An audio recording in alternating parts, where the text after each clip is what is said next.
Hello, welcome to the Daily Devotion. I'm Kathy Morris, pastor of the Dixon United Methodist Church. When we think of St. Patrick, very often our thoughts don't go beyond shamrocks and corned beef and cabbage. We celebrate St. Patrick's Day and we have all things Irish on our minds. But there is much more to Patrick and his life. His story is familiar to many. He was born in Britain in 390. He was the son of a member of the town council. He was also raised a Christian, and his father was one of the deacons of the church. At age 16, he was captured by Irish pirates, and he spent 6 years in servitude.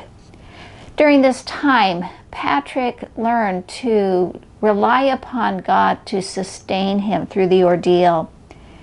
By God's direction, he escaped, returned to his home, and studied for Christian ministry. Patrick could have stayed in a place of safety, but he chose instead to return to Ireland, where he served as an evangelist. Patrick's commitment to and his total reliance upon Christ is heard in this very famous prayer. Christ be with me, Christ before me, Christ behind me, Christ in me, Christ beneath me, Christ above me, Christ on my right, Christ on my left, Christ where I lie, Christ where I sit, Christ where I arise, Christ in the heart of everyone who thinks of me, Christ in the mouth of everyone who speaks of me, Christ in every eye that sees me, Christ in every ear that hears me. Salvation is of the Lord.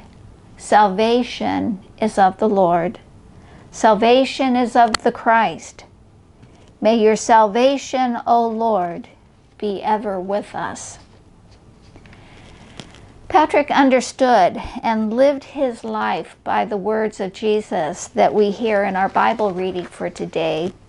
I'm reading Matthew chapter 10, verses 28 through 31 from the Common English Bible. Do not be afraid of those who kill the body, but can't kill the soul. Instead, be afraid of the one who can destroy both body and soul in hell. Aren't 2 sparrows sold for a small coin? But not one of them will fall to the ground without your Father knowing about it already. Even the hairs of your head are all counted. Don't be afraid. You are worth more than many sparrows.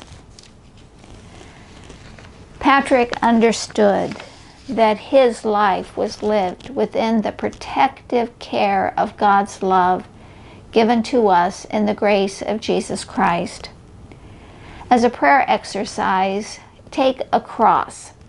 The cross is a symbol of Christ.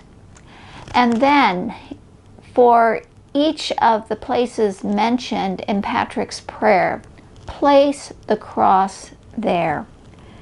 Remember, Christ is already present. We're not bringing Christ any place that he is not already present in.